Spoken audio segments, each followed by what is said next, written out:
ജീവിതം കൊണ്ട് മറ്റുള്ളവന് ഒരു സഹായം കിട്ടണം, ഒരു സന്തോഷം കിട്ടണം.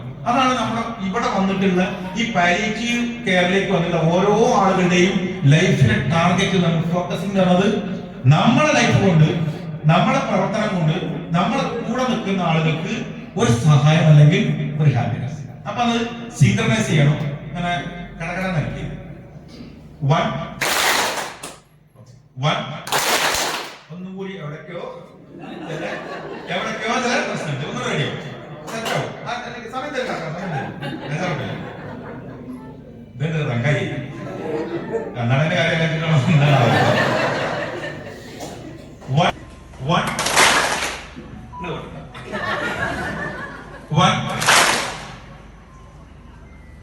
പിന്നെ നല്ല നോക്കണില്ലേ ഇല്ലേ? ഇതിനേക്കാളൊക്കെ ഒരിക്കൽ ആലോചന സ്റ്റേറ്റ്മെന്റ് ഓരോ നോക്കിക്കൊന്നും നിങ്ങളെ കണ്ടുപോണില്ലല്ലോ, ഇല്ലല്ലോ. ഇന്റെ ചൊറുക്കൊണ്ടല്ലാതെ എനിക്ക് നല്ല ബോധ്യം. എന്താ കാര്യം? നിങ്ങൾ നോക്കുന്നത് ഞാൻ പറയുന്ന അക്കം ഏതാണെന്ന് ചുണ്ടിന്റെ ഷേപ്പ് നോക്കി നിങ്ങൾക്ക് പറയാൻ പറ്റുകയാണെങ്കിൽ ഒരു കണ്ണട വെച്ചാൽ നടത്തം ഇവിടെ കഴിച്ചോ. വൺ യെസ് വൺ ബാക്കിൽ കൊത്തിക്കോട്ടെ, കള്ളന്മാരെങ്കിലും വൺ. നിങ്ങൾക്ക് ഇപ്പൊ എന്തെങ്കിലും മനസ്സിൽ വേറെ ചിന്ത ഉണ്ടോ? മൂത്രയ്ക്കാൻ പറ്റുണ്ടോ? ഇല്ലല്ലോ. വെള്ളത്തിന് അയക്കണില്ലല്ലോ. പേരുടെ കുട്ടികളെ ചിന്തല്ലോ. വേറെ ഈ പതിനേറ്റ് രോഗിക്ക് എടുത്തു പോയാൽ ഞാൻ വലിയ കുട്ടിയൊക്കെ കാണുകയാണെങ്കിൽ തലവിന് അങ്ങനത്തെ വേദനയില്ലല്ലോ, ഒന്നുമില്ലല്ലോ. നിങ്ങളെ മനസ്സിൽ ഇപ്പൊ എന്താണുള്ളത്? ഇവിടുന്ന് കഴിച്ചായിക്കണോ? എത്രയല്ലോ അല്ലേ? വേറെ എന്തെങ്കിലും ഉണ്ടോ? ധാരണ നടത്തുന്നത് എന്താ പാലിയേറ്റീവ് മറ്റേ കഥസായി ബന്ധമാണ് എന്തെങ്കിലും? പിന്നെ ഓരോ ആളുകളിൽ നിന്നും നമ്മൾ ഓരോന്ന് പഠിക്കും. ഞാൻ മുമ്പ് കുറച്ച് വൈകി പോയിട്ട് പിന്നെ ഓൺലൈൻ എഴുതി വെച്ചു. ഇനി പോയിട്ട് ഗൂഗിളിലാണ് സെർച്ച് ചെയ്ത് പഠിക്കാൻ. നമ്മളെ ജീവിതം കൊണ്ട്, നമ്മളെ സംസാരം കൊണ്ട് കേൾക്കുന്ന ആളുകൾക്ക് വീട്ടിൽ പോകുമ്പോ ഒരു സാധനമെങ്കിലും കൊണ്ടുപോകണം.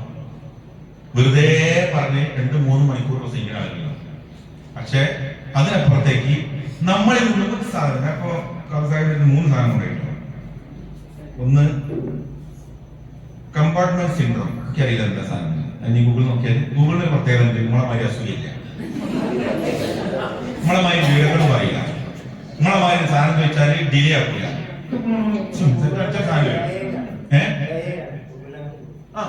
അഡ്വാൻസ് ആയിരുന്നല്ലോ. അപ്പൊ നേരത്തെ പറഞ്ഞു this time of nano technology and artificial intelligence. അതേപോലെ തന്നെ പിന്നെ കടാവർ രജിസ്ട്രേഷൻ ഞാൻ ആദ്യമായിട്ട് കേൾക്കാം. പിന്നെ ലാൽപ്പത്തിലാകും. ഇനി നമുക്ക് അടുത്ത സ്ഥലത്ത് സാഹിബ് അല്ലെ മുപ്പത് പറയുന്നു.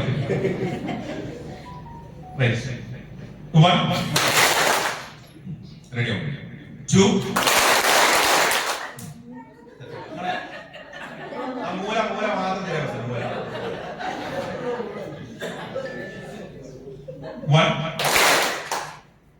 നിങ്ങൾക്ക് തോന്നില്ലേ എവിടെയൊക്കെ തോന്നുന്നുണ്ട്? നിങ്ങളത് റെഡിയാക്കാൻ പറ്റും. നമ്മള് ഒരാളെ കൊണ്ട് നന്നാക്കാൻ പറ്റില്ല. ഇതൊക്കെ പറയാം. നിങ്ങൾ പറയുന്നത് മോനെ ട്യൂഷൻ കൊടുക്കാൻ പറ്റും, പിന്നെ മോട്ടിവേഷൻ കൊടുക്കാൻ പറ്റും. അപ്പൊ ഞാൻ നന്നാവണമെന്ന് എന്റെ മനസ്സിൽ തോന്നാം. കണ്ടേ, നമ്മളൊരാളെ നന്നാക്കാൻ അല്ലെങ്കിൽ ഒരാളിൽ നിന്നും എന്തെങ്കിലും ഒരു മാറ്റം പ്രതീക്ഷിക്കണമെങ്കിൽ നമ്മൾ അവനെ പഠിപ്പിക്കാനോ അവൻ തല്ലാനോ പോകരുത്. ജസ്റ്റ് ഇൻഫ്ലുവൻസ് അപ്പോൺ ചെയ്യും, അവനിലൊരു സ്വാധീനം ചെയ്യും. ഇപ്പൊ ചില ആളുകൾ ഉണ്ടാവും വീട്ടില് ഫോൺ വിളിച്ചിട്ട് നടന്ന് ഇങ്ങനെ ചെടിയെ കാണാൻ ചെടിയെ പോകുന്നുള്ളൂ. ഫോൺ ചെയ്യുന്ന എന്നോടുകൂടി ഓനെ പറഞ്ഞാവോ? നന്നാവില്ല. മൂപ്പര് ഫോൺ ചെയ്ത് പോകുന്ന സ്ഥലത്തുള്ള ചെടിച്ചട്ടിയൊക്കെ നമ്മൾ മാറ്റിവെക്കുക എന്നുള്ളതാണ് അതിന്റെ വിജയം. ചില ആളുകൾ ഫോൺ ചെയ്തിട്ട് അങ്ങനെ ചിത്രം വരയ്ക്കും. ഫോൺ ചെയ്യണോണ്ട് ഇത്ര വരയ്ക്കും, അങ്ങനെ ഇത്ര വരയ്ക്കും, ഒക്കെ വരച്ച് സ്റ്റൈലാണ്. അതേപോലെ ഭയങ്കര സൗണ്ടിൽ ഫോൺ ചെയ്യും. അപ്പൊ നമുക്ക് തോന്നും ഫോണ് കൂടെ പറയണ്ട, മറ്റവരോട് നേരിട്ട് പറഞ്ഞാൽ മതി. എന്താണ് പൈസ. ഇങ്ങനെയുള്ള ആളുകളൊക്കെ നമ്മൾ മാറ്റാൻ ശ്രമിക്കുമ്പോ അവരോട് ഇത് ശരിയല്ല, എന്ത് വർത്താനായി പറഞ്ഞു എന്റെ ഒരു ഫോൺ കോളോട് 4 വാട്സാപ്പുള്ള പോയത് നിങ്ങൾ പെണ്ണുങ്ങൾ വർത്താനോട് പറഞ്ഞാൽ ബാക്കിയുടെ ഫോൺ കൂടി എനിക്കിടെ ഫോൺ ചെയ്യാൻ സൗകര്യമില്ലാന്നുണ്ടെങ്കിൽ ഇവിടെ വാട്സാപ്പോ മണ്ടടിയാണ്. അപ്പൊ നമ്മള് ആളുകളെ അറിയുന്നതിനപ്പുറത്തേക്ക് ആളുകളെ മനസ്സിലാക്കുമ്പോ എന്താണ് ഒരു വ്യക്തിക്ക് ഇഷ്ടമില്ലാത്തത് എന്നുള്ളതാണ് മനസ്സിലാക്കുക. ഇഷ്ടമല്ല. One. 2 4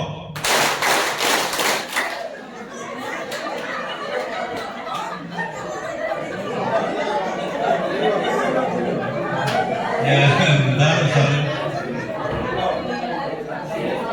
കണ്ണട കോയമ്പത്തൂർ കണ്ണാസ്പത്രിയിൽ നിന്ന് ഹൈവേന്റെ പണി നടക്കണ കേരള ലോറി കൊണ്ടുവരേണ്ടി വരും ആളെ മാറ്റി കൊട്ടാത്തൂര് അല്ലേ? എങ്ങനെയൊക്കെ തെറ്റിയത്? ഞാൻ ഈ പറഞ്ഞ സംഗതി നിങ്ങൾ ശ്രദ്ധ തെറ്റിപ്പോയി അല്ലേ? ശ്രദ്ധ തെറ്റിപ്പോയി. ഇനി പിന്നെ പുട്ട് റെഡി ആയാലോ? വലിയ സംഭവം വിചാരിക്കേണ്ട, എങ്ങനെയൊക്കെ ഭാഗ്യം കൊണ്ട് ഓർമ്മ കിട്ടിയതാണ്. ആയിക്കോട്ടെ, ഇതൊരു എക്സ്ക്യൂസ് തരും. 1 2 3 മുയലിനെ അറക്കാതെ മുയലിനെ അർത്ഥം നോക്കിയോ? അറക്കാൻ കഴിയില്ല. മുയലിനെ അറക്കാൻ കഴുത്തിന് പിടിച്ചാൽ മുയൽ കണ്ണിക്ക് നോക്കും. അത്രയും ക്യൂട്ടാണ് മുയൽ. നമുക്ക് മുയലിനെ കണ്ണിക്കാണെന്ന് നോക്കിയിട്ട് അതിനെ കൊല്ലാൻ നോക്കില്ല. എന്നാ മുയൽ നിങ്ങളെ മോത്തിക്കാണെന്ന് നോക്കിയിട്ട് നിങ്ങൾ എത്ര ഭയങ്കര കൊടുമീകരന്മാരൊക്കെ ഉണ്ട്. പക്ഷെ മോത്തിക്ക് ഇപ്പൊ ഈ കുട്ടികളുടെ ടൈമിൽ ഞാൻ പിടിക്കേണ്ടത് നിങ്ങൾ തെറ്റിപ്പോയാൽ ഇത് കൊടുക്കണം എന്ന് പറഞ്ഞാൽ നോട്ടോ അത് ഓക്കെ. 1 2 3 നിങ്ങളൊന്ന് ശ്രദ്ധിക്കണം. എവിടേക്കോ ശ്രദ്ധിച്ചാൽ മതി. 1 2 3 4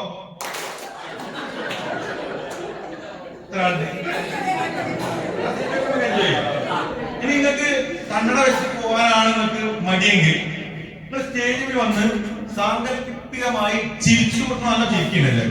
എല്ലാവരും നന്നായി ചിരിക്കുന്നു. ചിരിച്ചുകൊണ്ട് ചായ ഉണ്ടാക്കില്ല, സംസാരം ഉണ്ടാവില്ല. ചായ ഉണ്ടാക്കുക. അപ്പൊ നിങ്ങൾ ഒന്ന് ചിരിക്കുക, ഗ്ലാസ് എടുക്കുക, ഒന്ന് ചിരിക്കുക, ആ ഗ്ലാസ് ഒന്ന് കഴുകുക, ഒന്ന് ചിരിക്കുക, ചായപ്പൊടി ഇടുക, ഒന്ന് ചിരിക്കുക, പാൽപ്പൊടി ഇടുക, ഒന്ന് ചിരിക്കുക, പഞ്ചസാര ഇടുക, ഒന്ന് ചിരിക്കുക, ചൂടുവെള്ളം ഒഴിക്കുക, അടുത്ത ചിരി ഇരിക്കുക, കളക്കുക, അടുത്ത ചിരി ഇരിക്കുക, എനിക്ക് തരിക. ഇത്രോ ബുദ്ധിമുട്ടുണ്ടോ? ഇല്ല. ചെയ്തു നോക്കണം അതിന്റെ ബുദ്ധിമുട്ടാണ് അല്ലേ? നിങ്ങളിപ്പോ നിന്ന് ചിരിക്കണ പറയല്ല. ഞാൻ നിങ്ങൾ പറയാൻ കാരണം ജസ്റ്റ് എൻജോയ് ദ സിറ്റുവേഷൻ. നമ്മൾ ഒരിക്കലും ടെൻഷൻ അടിച്ചുകൊണ്ട് ഈ ലോകത്ത് ടെൻഷൻ അടിക്കുന്നവനും മരിച്ചു പോകും, ഹാപ്പിയായി ജീവിതം ആസ്വാദിക്കണവനും മരിച്ചു പോകും. പിന്നെ നമ്മൾ ചോദിക്കേണ്ട ഒരു ചോദ്യം, അങ്ങനെയാണെങ്കിൽ ഞാനെന്തിന് ടെൻഷൻ അടിക്കണം? ലൈഫ് സെറ്റ് ചെയ്യണം, എൻജോയ്, അത് ആസ്വദിക്കണം. ഒന്നുകൂടി നമ്പർ 1 2 3 4.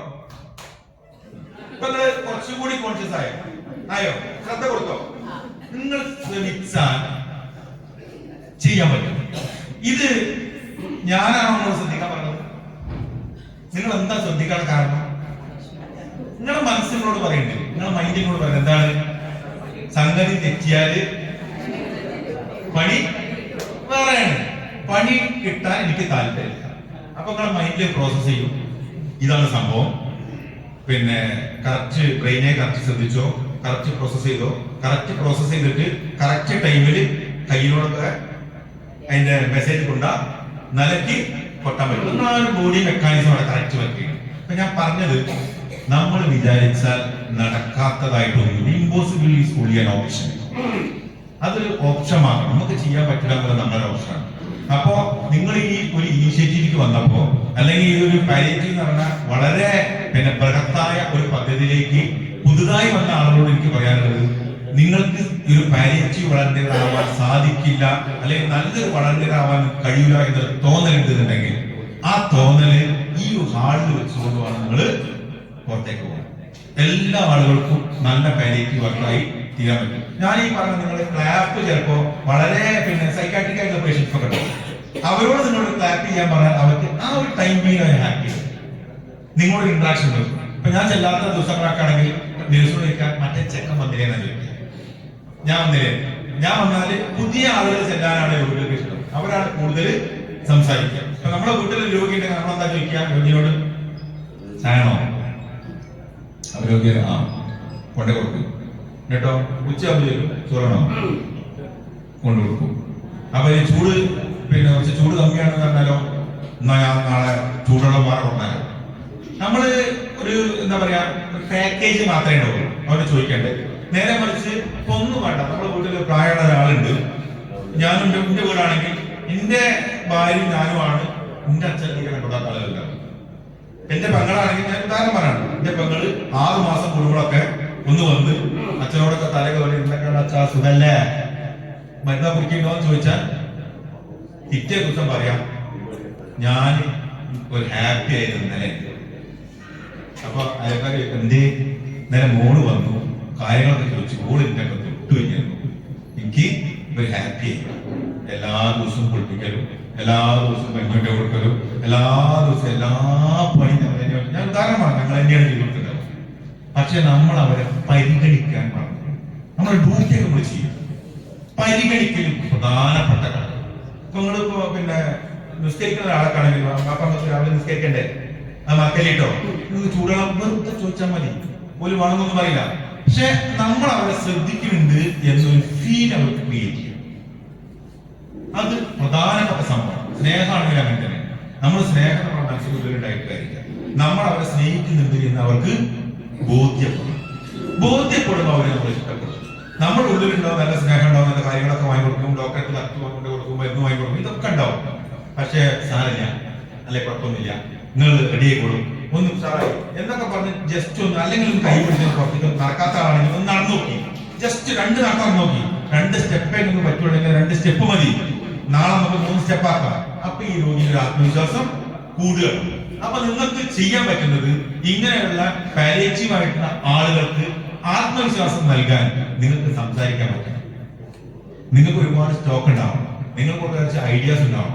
അവർക്ക് കഥ പറഞ്ഞു കൊടുക്കാം, പാട്ട് പാടി കൊടുക്കാം, അവരെ പിന്നെ വിരല് പൊട്ടിച്ചു കൊടുക്കാം, അവർക്ക് മുടി ചെയ്ത് കൊടുക്കാം, സ്ത്രീകളാണെങ്കിൽ മുടി വെട്ടിക്കൊടുക്കാം, അവർക്ക് വേണമെങ്കിൽ നിങ്ങൾക്ക് പൗഡർ ഒക്കെ ഒന്ന് ഉഷാറാക്കി നിങ്ങളൊന്ന് പൗഡർ ഇടുകയാണെങ്കിൽ അല്ലെങ്കിൽ കൺമഷി ഇടുകയാണെങ്കിൽ കുറച്ചുകൂടി അതൊന്നും പോർക്ക് മനസ്സിലാവും. ഈ 75-ാമത്തെ വയസ്സിൽ കൺമഷി ഇട്ടിട്ട് ഒരു കാര്യമില്ല. നമ്മളത് ചെയ്തു കൊടുക്കുമ്പോൾ അവർക്കൊരു ഹാപ്പിനെസ് ഉണ്ട്. അപ്പോ ഈ ഒരു ഹാപ്പിനെസ് കൊണ്ടുപോകാൻ നിങ്ങൾക്ക് സാധിക്കും. ഓക്കെ, ഇനി ഫൈനലായിട്ട് നിങ്ങളോട് ചോദിക്കാനുള്ളത് യെസ് ഓർ നോ എന്നുള്ളൂ. സത്യസന്ധമായി പോലീസിനെ ഇഷ്ടപ്പെടുന്നുണ്ട്? എന്റെ ചോദ്യം ഇഷ്ടമാണ്. ഇഷ്ടപ്പെടുന്നുണ്ട് എന്നുണ്ടെങ്കിൽ റേസ് യുവർ ഹാൻഡ്. അല്ലാത്തവരോട് ഞാൻ എന്തുകൊണ്ടാണ് ഇഷ്ടപ്പെടാത്തത് ചോദിക്കട്ടോ. ഞാൻ പറ്റാൻ കാരണം ഒരുപാട് കാരണങ്ങൾ ഉണ്ടാവും. നേരിട്ടുള്ള അനുഭവങ്ങൾ ഉണ്ടാവും, സോഷ്യൽ മീഡിയ കൂടെ ഉള്ള അനുഭവങ്ങൾ ഉണ്ടാവും, കേട്ടറിവുണ്ടാവും, പറഞ്ഞറിവുണ്ടാവും, ആരൊക്കെ പറഞ്ഞ് പറ്റിച്ചുണ്ടാവും ഒക്കെ ഉണ്ടാവും. അപ്പൊ അതേ നോക്കുന്നു. അറിയുകയില്ല പോലീസ് ആയിക്കോട്ടെ. ഞാൻ അത്രയും പ്രതീക്ഷിക്കല്ലോ. കാരണം ആളുകൾക്ക് പോലീസിനെ ഇഷ്ടപ്പെടുന്നില്ല എന്ന് നമുക്ക് തോന്നുന്ന സമയം നമ്മൾ പെണ്ണാൻ പോകുമ്പോഴാണ്. ഞാൻ 50 പെണ്ണാൻ പോയാണ്. അതില് കുറെ ഫിൽട്രേഷൻ വരും. എന്താണ്? നമ്മള് കാസ്റ്റ് ഫിൽട്രേഷൻ ആണ്, ജാതക ഫിൽട്രേഷൻ ആണ്, വീട്ടിലെ കിണറ്റിന്റെ ആട് ഫിൽട്രേഷൻ ആണ്.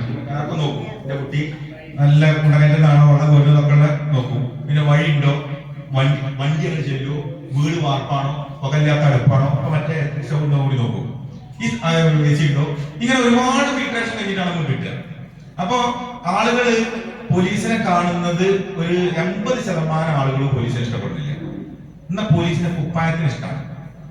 ഉദ്ഘാടനത്തിന് സേവ് ആണോ, സൈക്കിള് കൊടുക്കുകയാണെങ്കിൽ സേവ് ആണോ, കൊടി എത്തിക്കാൻ സേവ് ആണോ, ആകാശവാണിന് ദേശീയപതാക എത്തിക്കാൻ സേവ് ആണോ, കൊണ്ടു വെച്ചാൽ. അപ്പോ ഞാൻ ഈ ഇങ്ങനത്തെ പരിപാടിക്കൊക്കെ വരുന്നതിന്റെ ഉദ്ദേശം കുപ്പായത്തിനുള്ളിലും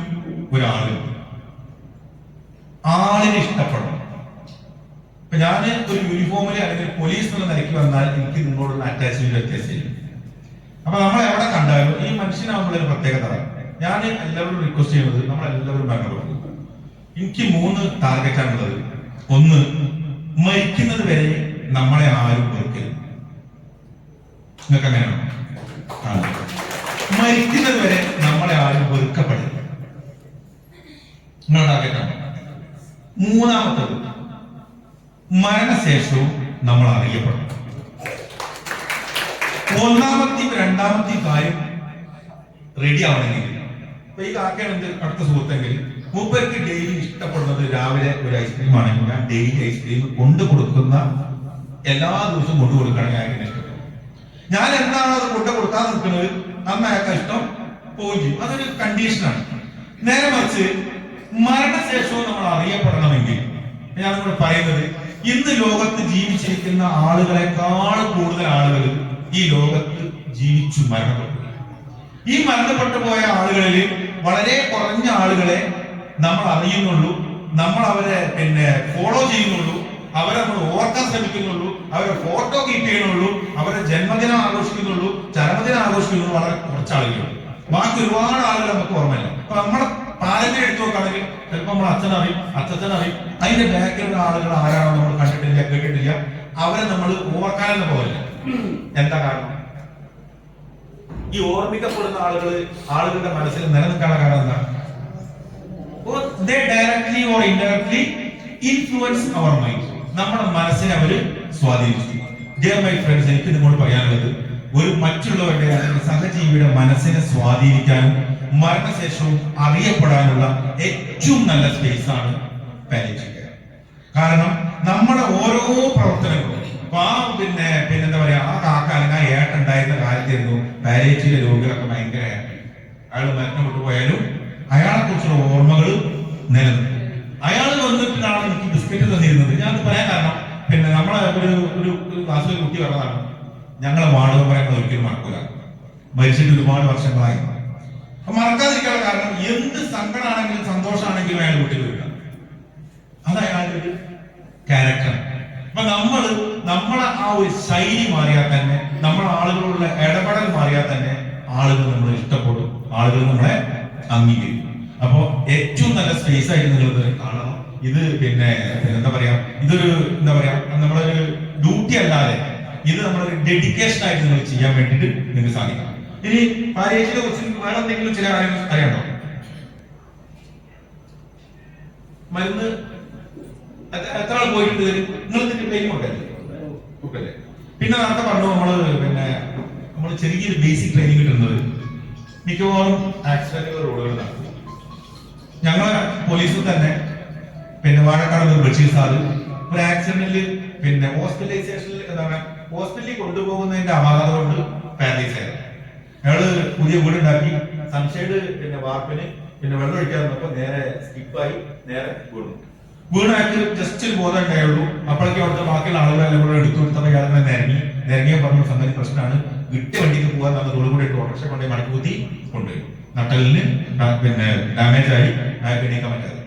അപ്പൊ നമ്മൾ എങ്ങനെയാണോ ഒരു രോഗിയെ ഹോസ്പിറ്റലൈസ് ഒരു ആക്സിഡന്റ് പറ്റിയ സ്ഥലത്ത് നിന്ന് രോഗിയെ കൊണ്ടുപോകുന്നത്, അതൊന്നും മിക്കവാറും ആളുകൾക്ക് അറിയില്ല. അതേപോലെ തന്നെ നമ്മൾ വയറൊക്കെ പൊട്ടി ഇന്റേണൽ ആയിട്ടുള്ള ഓർഗൻസ് പുറത്തേക്ക് ചാടുകയാണെങ്കിൽ ചിലരെന്ത് ചെയ്യും, അതൊക്കെ പടത്തിട്ട് അതിനുള്ളിൽ കയറ്റി ടച്ചറിട്ട് കൊണ്ടുപോകും. അപ്പൊ അതിനുള്ളിൽ തന്നെ മടക്കി കയറ്റുമ്പോ നമ്മൾ ഈ ആക്സിഡന്റ് ആയ സമയത്ത് ചിലപ്പോൾ ഓയിലോ അല്ലെങ്കിൽ ഡീസലോ വേറെ എന്തെങ്കിലും മണ്ണിന്റെ പാർട്സ് ഒക്കെ ഇതിലുണ്ടെന്നുണ്ടെങ്കിൽ അത് മൊത്തം വയറ്റിനുള്ളിൽ തന്നെ ആവുകയാണെങ്കിൽ രണ്ടാമത് ക്ലീൻ ചെയ്യാൻ ടൈം എടുക്കും.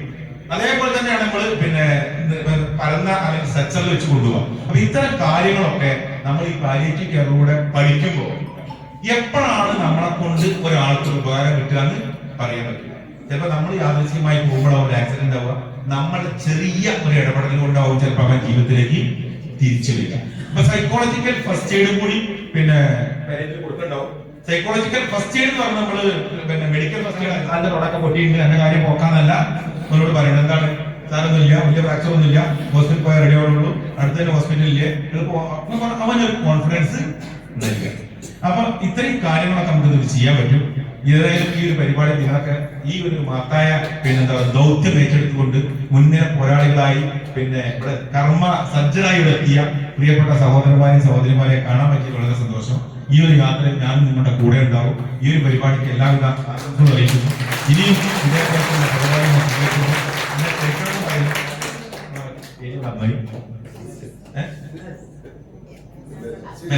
മൂപ്പരെ ഞാൻ മുന്നേ കണക്ഷൻ ഉണ്ടായിരുന്നു. നമ്മൾ ചില ബന്ധങ്ങളൊക്കെ അങ്ങനെയാണ്. യാദൃശ്ചികമായി ഒരു സംഗതിക്ക് പരിചയപ്പെട്ടാണ്. അപ്പൊ ഞാൻ പറഞ്ഞു, ഞങ്ങള് പോലീസ് 10ാം ക്ലാസ് തോറ്റ കുട്ടിയൊക്കെ ക്ലാസ് തീർക്കണം. അപ്പൊ ആൾക്കാരെ ചോദിക്കും, 10ാം ക്ലാസ് തോറ്റ കുട്ടിയൊക്കെ ക്ലാസ് തീർക്കാൻ നിങ്ങൾ അധ്യാപകരാണോ ചോദിക്കും. പോലീസിന് എന്താ ക്ലാസ് തീർക്കുകയും. അപ്പൊ ഞങ്ങള് പിന്നെ കുറ്റവാളികളുടെ എണ്ണം കുറയ്ക്കാണ്. പോലീസിന്റെ പണി എന്ന് പറയുന്നത് കുറ്റകൃത്യം കുറയ്ക്കുക, ജനങ്ങളുടെ ജീവനും സ്വത്തിനും സംരക്ഷണം നൽകുകയാണ് പ്രധാനപ്പെട്ട. പക്ഷേ ഓരോ കുറ്റവാളിയും ഈ രാജ്യത്ത് ഉണ്ടാകുന്നതിന്റെ കാരണം പരിശോധിച്ച് നോക്കുമ്പോൾ അവരുടെ വീടുകളിലുള്ള അന്തരീക്ഷത്തിന്റെ പ്രശ്നമാണ്.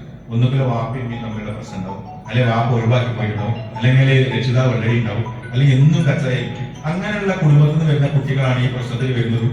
ക്ലാസ് പോകാതിരിക്കാനും മറ്റേ ഡബിൾ ടീച്ചൊക്കെ കിട്ടി ആയിട്ട് ഇറങ്ങി വരുന്നു. അപ്പൊ അങ്ങനെയുള്ള കുട്ടികളെ ഞങ്ങള് ദത്തെടുക്കുന്ന പോലെ ദത്തെടുത്ത് ഞങ്ങളുടെ സർവൈലൻസിൽ, ഞങ്ങളുടെ നിയന്ത്രണത്തിലും പിന്നെ നിരീക്ഷണത്തിലും അവർക്ക് ക്ലാസ് കൊടുത്ത് അവര് പിന്നെ 10ാം ക്ലാസ്സിനെ പാസ്സായാൽ അവർക്ക് ആത്മവിശ്വാസമാണ്. കാരണം എല്ലാ മുക്കിലും പോകുന്ന എല്ലാ രാഷ്ട്രീയ പാർട്ടിയും എല്ലാ സംഘടനയും A+ കിട്ടിയ കുട്ടികൾക്ക് മൊമെന്റ് കൊടുക്കും. ഒരു വിഷയത്തിൽ തോറ്റാല് ഒന്നിനും കൊള്ളാത്തതിനായിട്ടാണ് ഞാൻ നിങ്ങൾ ആളുകൾ കണക്കുള്ളത്. അപ്പൊ നിങ്ങൾ ആലോചിച്ച് നോക്കി, തോറ്റ കുട്ടിയെ വരെ എടുക്കാനില്ല. അപ്പൊ അങ്ങനെ 10-14 കുട്ടികൾ നമ്മൾ മലപ്പുറം ജില്ലയിൽ നിന്ന് 2 വർഷം മുന്നേ ജയിച്ചിരുന്നു. അപ്പോഴാണ് ഞാൻ വരെ ബാങ്കിൽ പിന്നെ ഈ ആദരവിന്റെ പരിപാടിക്ക് അദൃശ്യമായി ഞാൻ പറഞ്ഞു, ഞങ്ങൾക്ക് ഭയങ്കര അത്ഭുതവും സന്തോഷം തോന്നി. കാരണം ഒരു 100-160 ട്രോഫി ഇങ്ങനെ നിരന്നിരിക്കുക. ഞാൻ ആദ്യമായിട്ടാണ് അത്രയും നിരന്നൊരു ട്രോഫി കൊടുക്കുന്ന ഒരു വേദി ഞാൻ കാണും. അപ്പൊ ഞാൻ പറഞ്ഞു, ഇത്രയൊന്നും വേണ്ട, ഒരു 50 റുപ്യയുടെ 40 റുപ്യന്റെ ഒരു 14 എണ്ണം ബാങ്കിനെങ്ങാനും കഴിവുണ്ടായി ഞങ്ങളെ കുട്ടിയൊക്കെ തരികയാണെങ്കിൽ അത് ഭയങ്കര സന്തോഷമായിരിക്കും തന്നപ്പോ അപ്പൊ തന്നെ അതിന്റെ മറുപടി പ്രശ്നത്തിൽ പറഞ്ഞു, യാതൊരു സംശയവും വേണ്ട, നിങ്ങൾ പിന്നെ നിങ്ങളുടെ കെയർ പഠിച്ച കുട്ടികൾക്കും അവരെ പഠിപ്പിച്ച അധ്യാപകർക്കുള്ള എല്ലാ ട്രോഫിയും മൊമെന്റോസും ഞങ്ങളുടെ ബാങ്ക് സ്പോൺസർ ചെയ്യുന്നു ഒരു പ്രഖ്യാപനം നൽകി. ആ വർഷം മൂപ്പരേനെയാണ് അത് കൊണ്ട് മലപ്പുറം വന്നതും കൊടുത്തു. അപ്പോ ഇതിന്റെയൊക്കെ ഓരോ നമ്മൾ കാണാതെ നമ്മളെ പ്രതീക്ഷയും കൂടി ഇല്ലാതെ ആ കുട്ടികളുടെ മനസ്സിൽ ഇന്നും ആ ബാങ്കും ഈ പോലീസും ഓരോ ഓർമ്മകളുണ്ട്. ബട്ട് ഡിയർ മൈ ഫ്രണ്ട്സ്, മറ്റുള്ളവരുടെ ഓർമ്മകളിൽ